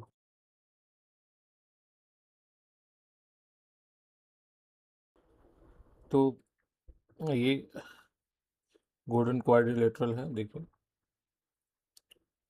और इसकी लंबाई की बात करें तो चेन्नई से लेके कोलकाता तक ये है 1684 किलोमीटर। कोलकाता से जो दिल्ली है ये है 1454। दिल्ली से बम्बई है 1419। और बम्बई से चेन्नई है 1290। ठीक है, 1 2 लंबाई के हिसाब से इस क्रम में स्टार्ट होता है। तो देखिए, क्वाड्रिलेटरल जो स्टार्ट किया अटल बिहारी वाजपेयी जी ने किया, ठीक है। टोटल किलोमीटर 5846 किलोमीटर 1999 में स्टार्ट किया। 2001 में राष्ट्र को समर्पित कर दिया। प्रोजेक्ट का नाम था NHTP प्रोजेक्ट। देखिए, ये तो इम्पोर्टेंट चीज़ें हो गई। अब आपको और क्या जानना चाहिए? देखिए, क्वाड्रिलेटरल भारत के 4 बड़े महानगरों को जोड़ता है, और ये हम पहले बता चुके हैं आपको, 60% की जो लगभग औद्योगिक और कृषि क्षेत्र को ही कंट्रोल करता है, ठीक है। अब आप ये देखिए, दो कॉरिडोर भी है हमारे पास, देखिए ये वाला, नॉर्थ से लेके साउथ के लिए, और ईस्ट वेस्ट से लेके ईस्ट, या ईस्ट से लेके वेस्ट तक। तो ये जोड़ता है श्रीनगर से कन्याकुमारी, और यहाँ से जुड़ता है पोरबंदर से सिलचर, ठीक है। जब क्वाड्रिलेटरल कंप्लीट हुआ उसके बाद, हाँ, मतलब हाईवे प्रोजेक्ट में दुनिया के सबसे बड़े हाईवे प्रोजेक्टों में से एक है। फिर इसके बाद भारत ने नॉर्थ और साउथ कॉरिडोर स्टार्ट किया, ईस्ट और वेस्ट कॉरिडोर स्टार्ट किया। तो ये इंपॉर्टेंट चीज़ें सारी इसके साथ हो गई। अब आप चलते हैं नेक्स्ट क्वेश्चन पे। देखिए, वो कुछ चीज़ें फटाफट बता दीजिए मुझे। कुल लंबाई 5846। सबसे लंबा कौन सा है? चेन्नई से कोलकाता। सबसे छोटा बम्बई से चेन्नई। किस पीएम के समय? अटल बिहारी वाजपेयी जी के समय। किस प्रोजेक्ट का भाग था ये? NHDP प्रोजेक्ट का भाग था, ठीक है। अब चलते हैं हम नेक्स्ट क्वेश्चन पे। चलो, पढ़िए। 3 2 1। हाँ जी, बताइए स्टूडेंट इस प्रश्न का आंसर। देखिए, 2023 का क्वेश्चन है कि पूरब से पश्चिम जो कॉरिडोर है वो किस किस को जोड़ता है। अभी हम पिछले क्वेश्चन में कर चुके हैं तो आपको दिक्कत नहीं होगी। लेकिन देखिए, इसमें दो क्वेश्चन ऑप्शन है, आप डेफिनेटली सिलचर से पोरबंदर कर देंगे, लेकिन गुवाहाटी से कांडला भी है। तो कई बार बच्चे जिन्होंने डीप स्टडी नहीं की है, क्वेश्चन से डिकोड नहीं किया PYQs, तो वो फंस जाते हैं। तो फिलहाल तो इसका सिलचर से पोरबंदर होगा, और यही सही आंसर है। देखिए, वही NHDP जो प्रोजेक्ट है उसका भाग था। और ये सिलचर है जो ये असम में है, और पोरबंदर है गुजरात में है, ये आपको पता है। पोरबंदर से संबंधित क्या क्या चीज़ें हम आपको अभी आगे बताएंगे। देखिए, इसकी जो कुल लंबाई है इसी में देख लेते हैं। देखिए, ये है पोरबंदर से लेके सिलचर। इसकी कुल लंबाई है 3300 किलोमीटर, पहली बात तो। और ये NHDP प्रोजेक्ट का क्या है? भाग है। इसका निर्माण एजेंसी है जो NHAI है। और लगभग ये 8 राज्य हैं, यहाँ से लेके यहाँ तक जब निकलेंगे तो 8 राज्य, 8 स्टेट से गुजरता है। अब देखिए, मान लीजिए यहाँ पे कुछ सप्लाई पहुँचानी है, चिकन नेक तक कुछ सप्लाई पहुँचानी है, चाहे स्ट्रेटेजिक हो चाहे वो इकोनॉमिक हो, तो ये बहुत इंपॉर्टेंट रोल प्ले करता है, ये north east corridor, east west corridor. ये इसी के साथ साथ कृषि उत्पाद और उद्योग और रक्षा सामग्री से संबंधित जो उत्पाद हैं उनके लिए भी और उस इंडस्ट्री के लिए भी बहुत महत्वपूर्ण है। अच्छा, इंटरेस्टिंग चीज़ ये देखिए, ये जो कॉरिडोर है ये इसको गोल्डन कोऑर्डिनेटर को कई जगह से कई स्थानों पर जोड़ता है। जैसे यहाँ जोड़ दिया, यहाँ पे जोड़ रहा है। ठीक है, तो सिलचर असम में है, फिर इधर आओगे तो वेस्ट बंगाल हो गया, फिर बिहार में भी है ये, फिर यूपी में है, फिर एमपी में है, फिर राजस्थान में है और फिर उसके बाद गुजरात तो है ही है। तो ईस्ट वेस्ट कॉरिडोर सिलचर से पोरबंदर है। नॉर्थ नॉर्थ साउथ कॉरिडोर किस शहरों को जोड़ता है? ये गंगानगर तो राजस्थान में, श्रीनगर सॉरी, श्रीनगर से कन्याकुमारी। गोल्डन क्वाड्रिलेटरल जिन शहरों को जोड़ता है वो है दिल्ली, मुंबई, चेन्नई, कोलकाता। एनएचटीपी प्रोजेक्ट किस प्रधानमंत्री के समय चालू हुआ? वो थे अटल जी के समय। 19 1988 में जो है एनएचएआई का संचालन चालू हुआ। जो national highway authority of India है उसका संचालन सक्रिय रूप से 1988 में हुआ। ठीक है। अच्छा, पोरबंदर से एक चीज़ याद रखिएगा, पोरबंदर में किसका जन्म हुआ था? पोरबंदर में गांधी जी का जन्म हुआ था। तो इसलिए याद रखिए, कांडला नहीं है, पोरबंदर को कनेक्ट करता है। अब एक इससे रिलेटेड एक प्रोजेक्ट 2017 में भारत सरकार ने चलाया है, भारतमाला प्रोजेक्ट। इस परियोजना में क्या है, इसका उद्देश्य है कि भाई आर्थिक कॉरिडोर, जो सीमा सड़कें, जो तटीय सड़कें हैं, राष्ट्रीय राजमार्ग हैं, इनका विकास किया जाए। और ये पूरे इंडियन ट्रांसपोर्टेशन के लिए बहुत क्रूशियल प्रोजेक्ट है। पोरबंदर जो है, इसमें एक तो ये गुजरात की तटीय सीमा है, महात्मा गांधी का जन्म स्थल है और अरब सागर से क्या लगाता है, किनारा लगाता है। सिलचर जो है, सिलचर इसकी बात करें, ये सिलचर जो है ये असम में है, आपको पता है। असम का कौन सा डिस्ट्रिक्ट है? कछार डिस्ट्रिक्ट जो है उसमें ये है। एक यहाँ पे वैली है, कौन सी वैली, उसका ये प्रमुख शहर है, वो है बराक वैली। क्योंकि क्वेश्चन ऐसे बन सकते हैं आपसे, क्योंकि ये तो पूछने से रहेगी पूर्व से पश्चिम कॉरिडोर कौन से शहरों को जोड़ता है, ये तो रियल है। तो आपको ये वैली याद रखनी है। हो सकता है कि पूछ ले कि पूर्वी से पश्चिम कॉरिडोर में जो पूर्वी जहाँ पे अंत है वो किस वैली में सिचुएटेड है। अब व्यापारिक केंद्र तो है ही है, इंपॉर्टेंट ही। ठीक है, तो फर्स्ट आप 5 सेकंड रिवाइज करिए। East west corridor Silchar Porbandar से कनेक्ट है। नॉर्थ साउथ श्रीगंगानगर, अरे सॉरी, ये पता नहीं श्रीगंगानगर क्यों दिमाग में आता है बार बार, सॉरी फॉर दैट। श्रीनगर से कन्याकुमारी एनएसडीपी प्रोजेक्ट अटल बिहारी वाजपेयी निर्माण एजेंसी कौन सी थी? एनएचएआई। और पोरबंदर कहाँ पे? गुजरात पे। तो इससे संबंधित क्वेश्चन कंप्लीट हुआ ये वाला। नेक्स्ट क्वेश्चन पे चलता है, पढ़िए। 3, 2, 1। देखिए बताइए क्या है इसका आंसर आपके हिसाब से? प्रश्न है, निम्न में से कौन नॉर्थ से जो साउथ कॉरिडोर है पर स्थित है? देखिए डिफरेंट तरह से पूछा गया है। नॉर्थ साउथ कॉरिडोर पहले पूछ रहे, ईस्ट वेस्ट कॉरिडोर पूछ रहे, कहाँ से स्टार्ट है कहाँ तक, अपन ये पूछा कौन सिचुएटेड है। तो अब आप उम्मीद कीजिए नेक्स्ट लेवल क्वेश्चन क्या हो सकता है। आप इमेजिन कीजिए और उस हिसाब से अपने प्रिपरेशन को एक्सेलरेट कीजिए। देखिए हमें पता है दक्षिण उत्तर से दक्षिण गलियारा है, श्रीगंगानगर से लेके कन्याकुमारी तक है। और ये भारत के सबसे महत्वपूर्ण राष्ट्रीय राजमार्ग कॉरिडोर को राष्ट्रीय राजमार्ग कॉरिडोरों में से एक है। अच्छा, इस मार्ग पर क्या स्थित है? इस मार्ग पे जो स्थित है वो है आगरा। ये इसका सही आंसर है। देखिए कोटा नहीं होगा, कई बार कानपुर और लखनऊ में आदमी हो सकता है, कन्फ्यूज हो जाए, तो समझते कैसे। तो इसकी एक तो कुल लंबाई है वो है 4400 किलोमीटर। ठीक है, वही ये एनएचडीपी का ही भाग है। और निर्माण जो एजेंसी है वो एनएचएआई ही है, वो अटल बिहारी वाजपेयी सरकार के समय का ही है। ये उत्तर से दक्षिण को जोड़ता है। इसका कोई अगर उद्देश्य की बात करें तो व्यापार, ट्रेड, दूसरा टूरिज्म और डिफेंस और कनेक्टिविटी के लिए, मेजरली इसका इन सबको बढ़ावा देने के लिए इसका डेवलपमेंट हुआ। और अब इसमें आप देखिए, सिर्फ हमें आगरा ही नहीं, हमें और भी कई चीज़ जाननी है। देखिए आगरा हो गया यहाँ पे, ठीक है। आगरा के बाद यहाँ आ गया झांसी, झांसी के बाद नागपुर, हैदराबाद, बेंगलुरु और फिर कर्नाटका से कनेक्टिविटी है ये, फिर कन्याकुमारी। तो देखिए नॉर्थ साउथ जो ये कॉरिडोर है, ये कहाँ से कहाँ तक है ये बताइए मुझे। ईस्ट वेस्ट कहाँ से कहाँ तक है, गोल्डन क्वाड्रिलेटरल में कौन कौन से शहर है, ये इतना पढ़ा दिया अब तो आपको याद हो गया होगा। उत्तर पश्चिम जो गलियारा है कौन कौन से शहर स्थित है, ठीक है, ये बताइए। देखिए लखनऊ कानपुर नहीं है। एनएचआई की स्थापना बताइए। अब अब बीच में एक दो शहर और पड़ते थे, आगरा ये हो गया, झांसी ये हो गया, अब आया बीच में सागर, फिर नागपुर हो गया, फिर हैदराबाद हो गया, फिर इसके बाद बेंगलुरु हो गया, फिर इसके बाद कन्याकुमारी है ये। तो मेनली जो क्वेश्चन बनते हैं वो तो बनते हैं एक तो झांसी से, एक सागर से और एक हैदराबाद से, है ना।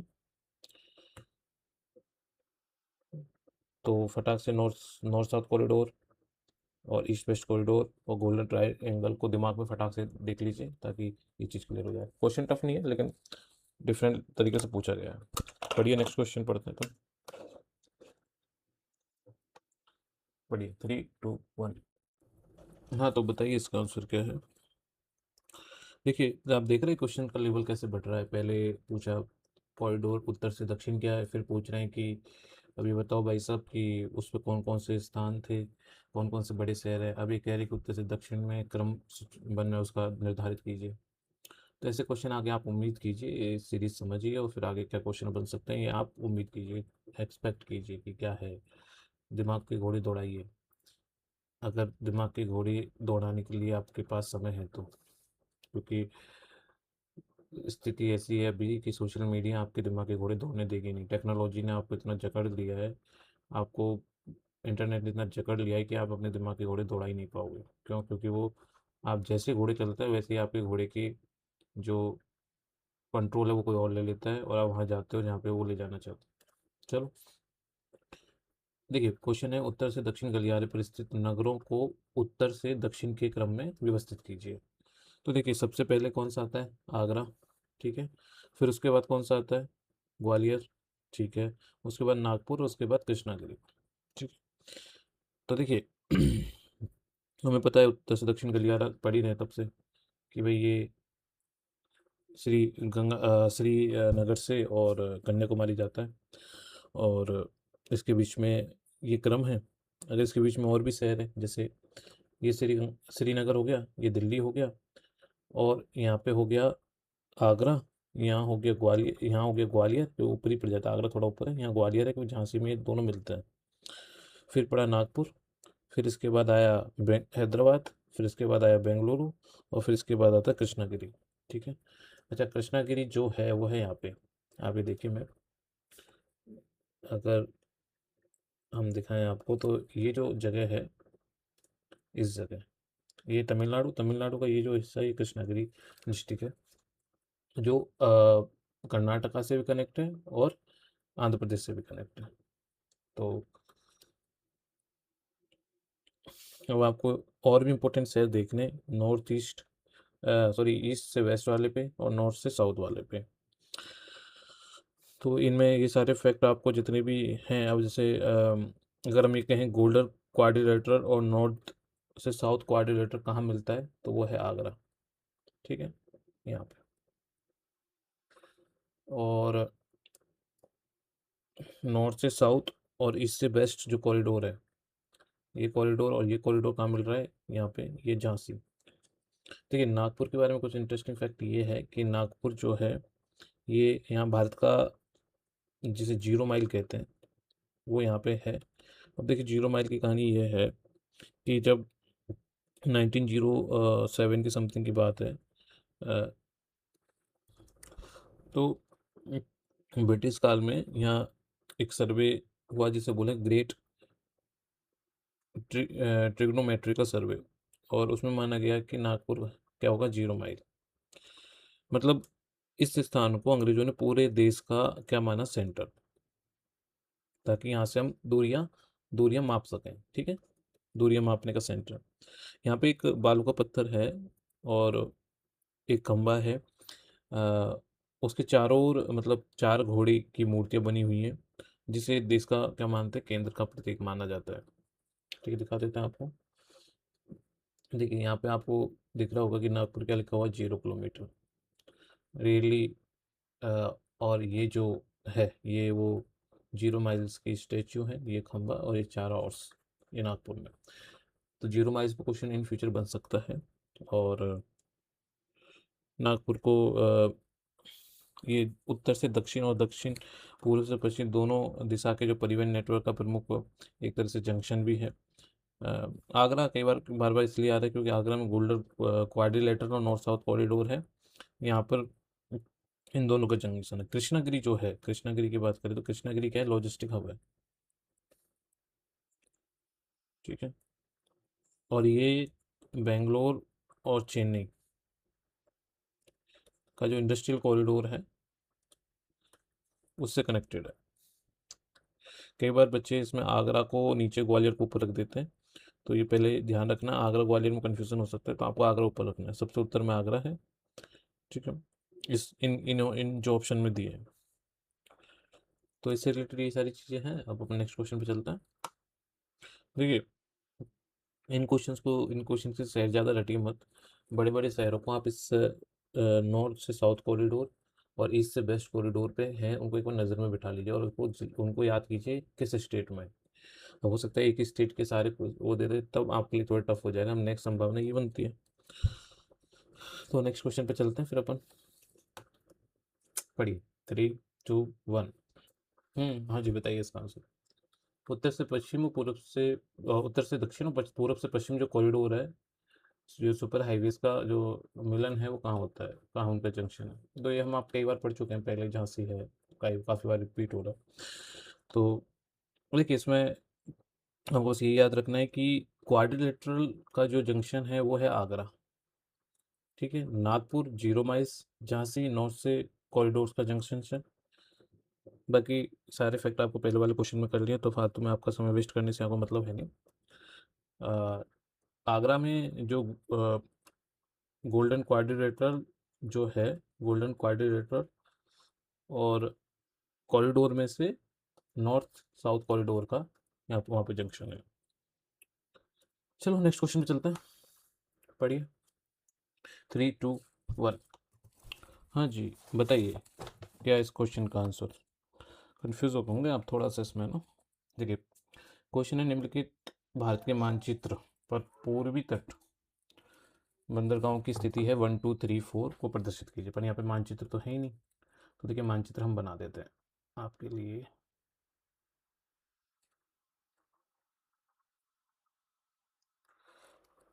अच्छा नहीं बना, दोबारा बना देते हैं। मानचित्र हमारा फेवरेट काम है भाई, मानचित्र बनाना हमें बहुत पसंद है। थोड़ी देर रुक जाइएगा बस, आपको हो सकता है बोर करूँ मैं, और नहीं अच्छा बना देंगे आपको। देखिए ठीक है। अब तो यहाँ पे है फर्स्ट, यहाँ पे है सेकंड, यहाँ पे है थर्ड, और यहाँ पे है फोर्थ। बताइए, एक पे क्या है, दो पे क्या है, और तीन पे क्या है, चार पे क्या है। देखिए, सबसे नीचे है तूतीकोरिन, ये चेन्नई, ये मछलीपट्टनम, और ये विशाखापट्टनम। तो आंसर है इसका बी। अब जान लेते हैं कुछ और चीज़ इसके साथ साथ जो अपकमिंग एग्जाम के लिए इंपॉर्टेंट हो सकती है। तो देखिए, विशाखापट्टनम जो है ये भारत का सबसे बड़ा क्या है, नेचुरल। ये तूतीकोरिन, ये चेन्नई, ये मछलीपट्टनम, और ये विशाखापट्टनम, जिसे वाइजैक भी कहते हैं। विशाखापट्टनम है ये जो भारत का सबसे बड़ा क्या है, नेचुरल हार्बर है। Natural harbour. तो नेचुरल हार्बर मतलब प्राकृतिक बंदरगाह। ठीक है। अच्छा, यहाँ पर और क्या है, यहाँ पे ईस्ट कोस्ट कमांड जो है, ईस्ट नेवल कमांड जो है, उसका क्या है, हेडक्वार्टर भी है। और ये आपको पता है, ये आंध्र प्रदेश में है।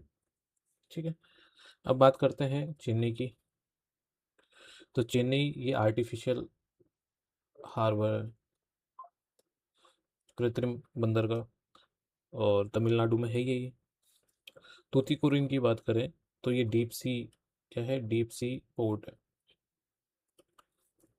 अब इसका नाम, अब इसका नाम हो गया है वीओ चिदम्बरानर पोर्ट। ठीक है। मछली जो पट्टनम है ये ऐतिहासिक बंदरगाह है और आंध्र प्रदेश में है ये भी। तो देखिए, कुछ कोस्ट अपन देख लेते हैं ईस्ट कोस्ट से वेस्ट कोस्ट की तरफ। तो देखिए, अगर हम ईस्ट कोस्ट की बात करें तो तूतीकोरिन, चेन्नई, तूतीकोरिन, ये रहा चेन्नई, एन्नोर, और यहाँ पे है कट्टुपल्ली, मछलीपट्टनम, मछलीपट्टनम से ऊपर विशाखापट्टनम, फिर पारादीप, फिर उसके बाद धर्मा, फिर इसके बाद हल्दिया, फिर उसके बाद कलकत्ता। ठीक है। वेस्ट कोस्ट की बात करें तो नीचे कोची, फिर न्यू मंगलोर, फिर इसके बाद मुर्मुगांव, फिर इसके बाद मुंबई। ठीक है। जीएनपीटी, फिर हजीरा और फिर कांडला। ठीक है। तो अब भारत का सबसे बड़ा नेचुरल जो हार्बर है वो है विशाखापट्टनम, और आर्टिफिशियल हार्बर है वो है चेन्नई, और सबसे पुराना बंदर का है वो है कोलकाता पोर्ट, और सबसे लार्जेस्ट अगर कंटेनर पोर्ट की बात करें तो वो जीएनपीटी है। ठीक है।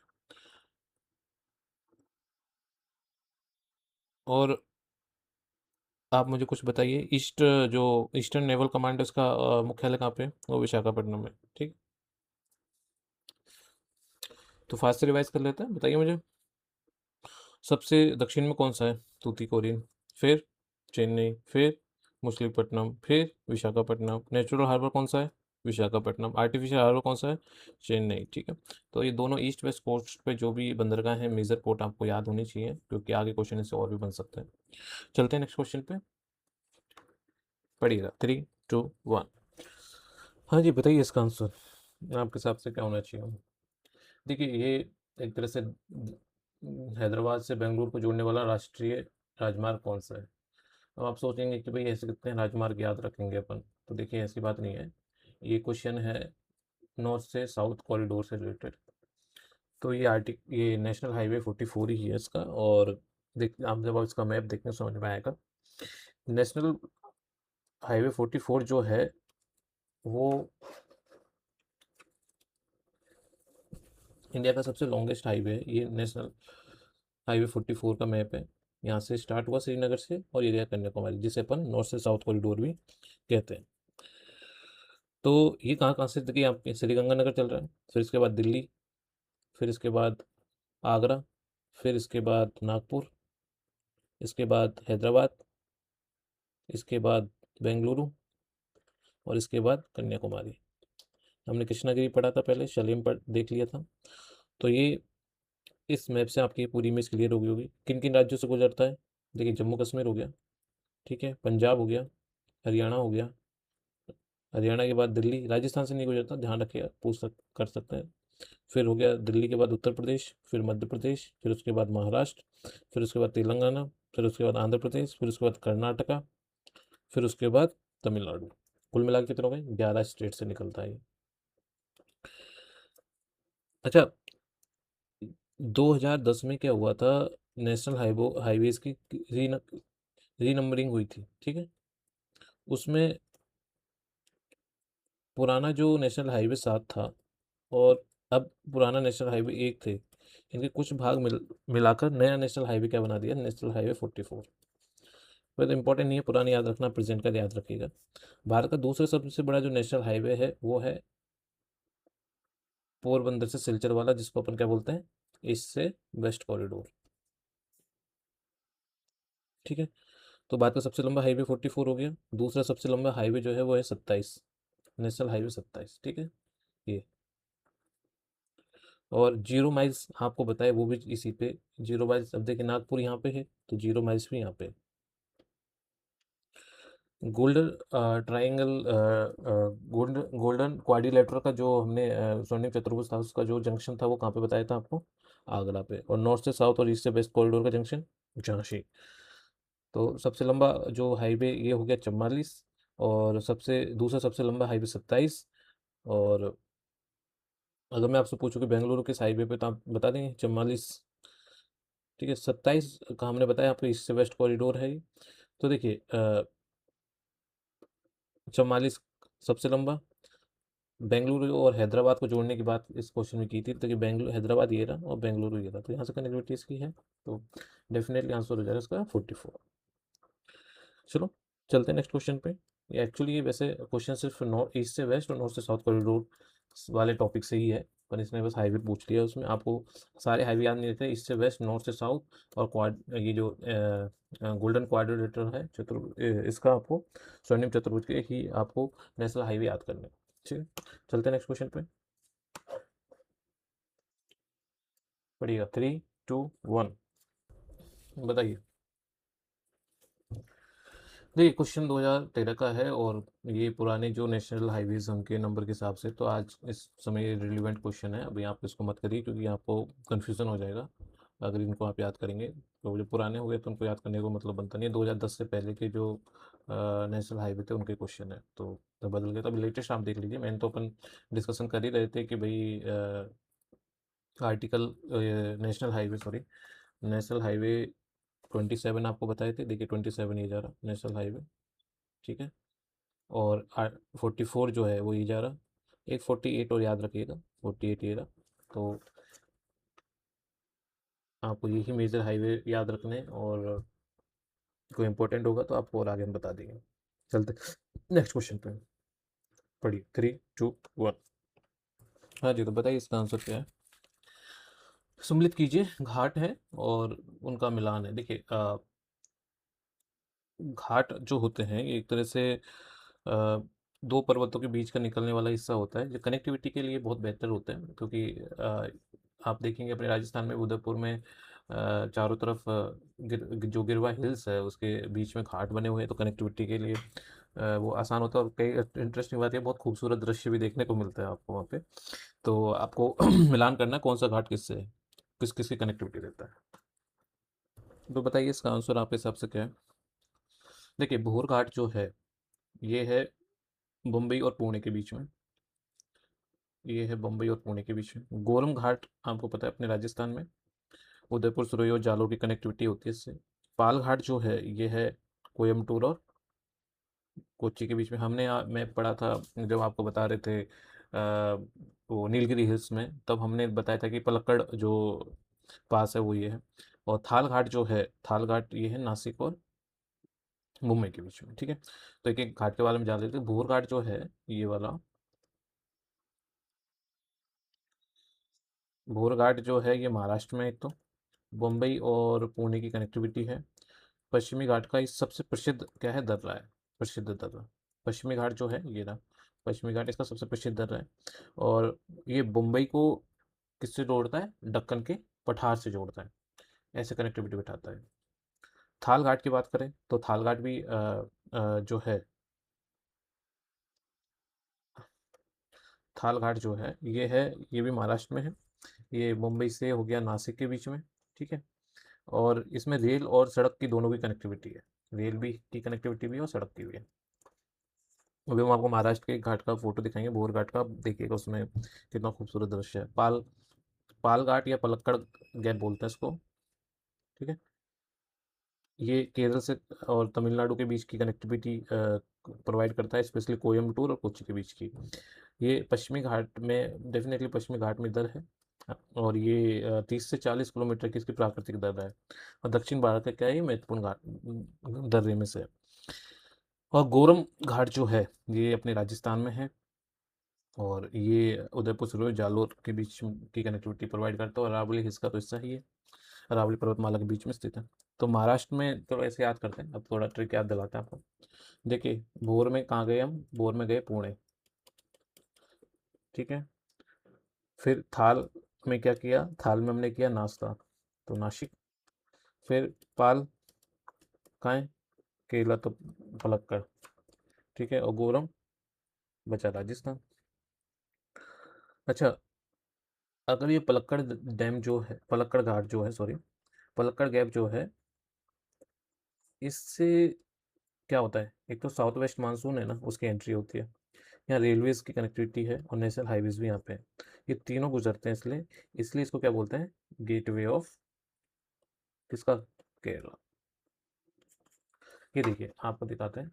ये देखिए बोरघाट, कितना खूबसूरत दृश्य है ट्रेन कनेक्टिविटी का। कभी घूमी है, वो कहावत है ना, जिंदगी गई पहाड़ में और हम चले पहाड़ में। तो निकलिए, घर से बाहर निकलिए, दुनिया बहुत खूबसूरत है। क्योंकि आपको इस सर्कल में बांध दिया गया है कि आप पढ़िए, सेलेक्ट हुई तभी आप इससे बाहर निकलेंगे। लेकिन आप इससे बाहर निकलेंगे, सच बताऊं, इतना सिलेक्शन की आवश्यकता नहीं है। दुनिया को देखिए ताकि आप ये जान पाएँ कि आप खुद क्या चाहते हैं अपने जीवन से। तो ये और भी इम्पोर्टेंट जो अरावली में दर्रे हैं उनमें से कुछ दर्रे के नाम आप हमें बताइए। एक तो है गोरम घाट, दूसरा है देशूरी दर्रा, और तीसरा है देवेर। ठीक है, गोरम, देशूरी, देवेर। तो पलक्कड़ गैप किसको जोड़ता है? तमिलनाडु और केरल को। मुंबई और पुणे के बीच में कौन सा है? भोर। ठीक है। मुंबई और नासिक के बीच में थाल। और अरावली का प्रसिद्ध घाट कौन सा है? गोरम घाट।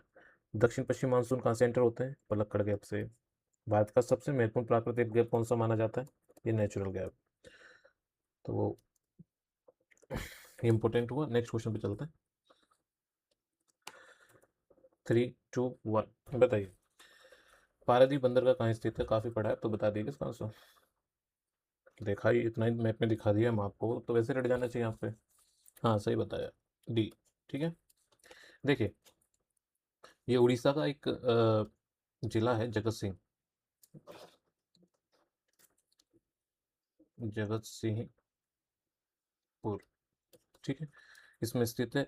बंगाल की खाड़ी के तट पर स्थित है, ये आपको पता है। भारत का प्रमुख क्या है? Natural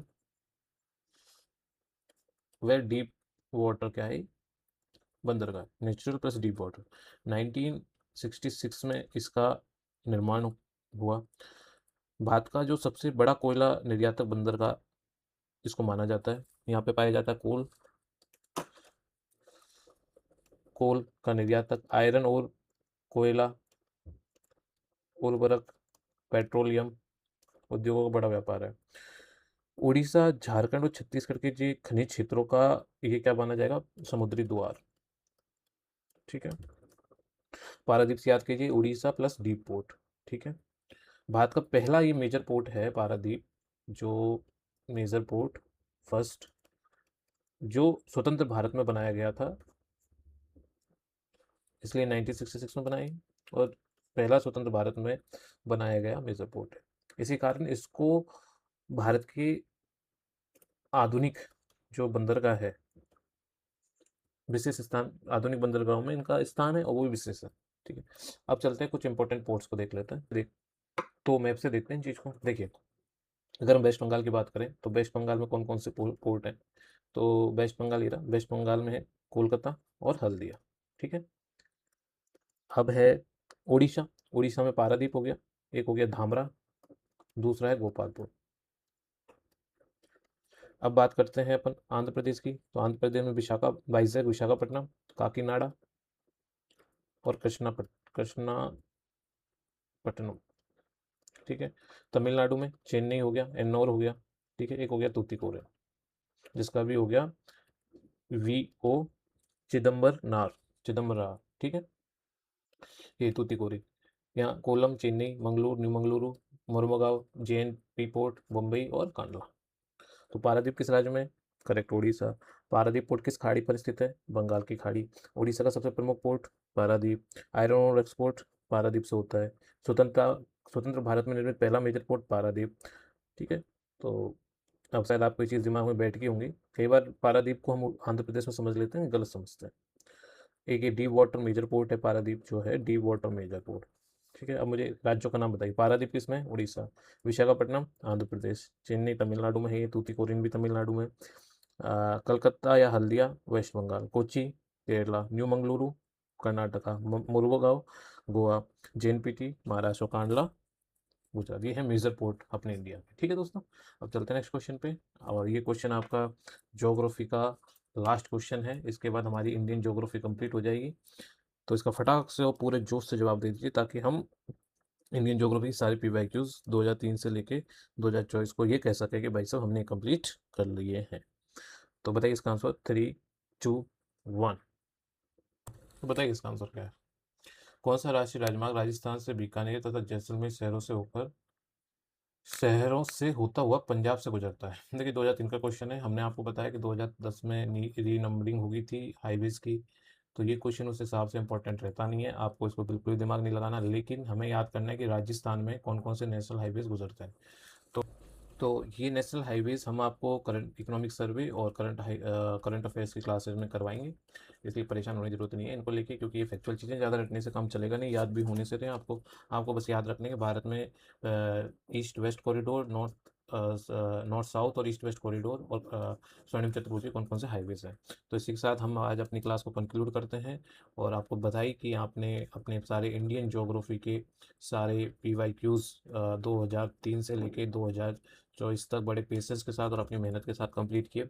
definitely this hard work will pay you, और इसका लॉन्ग टर्म में बहुत ज़्यादा बेनिफिट आपको मिलने वाला है। देखिए, सबसे बोरिंग चीज़ें होती हैं ये, पर करते बहुत कम लोग हैं।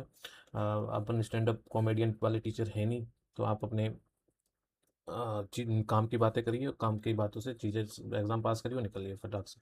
इंडियन ज्योग्राफी के PYQs हो गए। अब हम राजस्थान ज्योग्राफी के PYQs आपको लेके आएंगे। फिर हमारे ज्योग्राफी के हमने ज्योग्राफी में PYQs कर लिए हैं, वर्ल्ड ज्योग्राफी के। इंडियन ज्योग्राफी कंप्लीट हो गई, हमने बायोडाइवर्सिटी और एनवायरनमेंट कंप्लीट हो गया, बच्चे हमारा राजस्थान ज्योग्राफी। ठीक है, तो अब इनको कंप्लीट करते हैं। ठीक है, अब नेक्स्ट क्लास में मिलते हैं आपसे। और जो भी क्वेश्चन, आपकी क्वेरी है, वो मुझे आप ईमेल कर सकते हैं अपने, और अपने इंस्टा और फेसबुक अकाउंट में मैसेज कर सकते हैं। थैंक यू, मिलते हैं नेक्स्ट क्लास में। Value your time and take care, bye.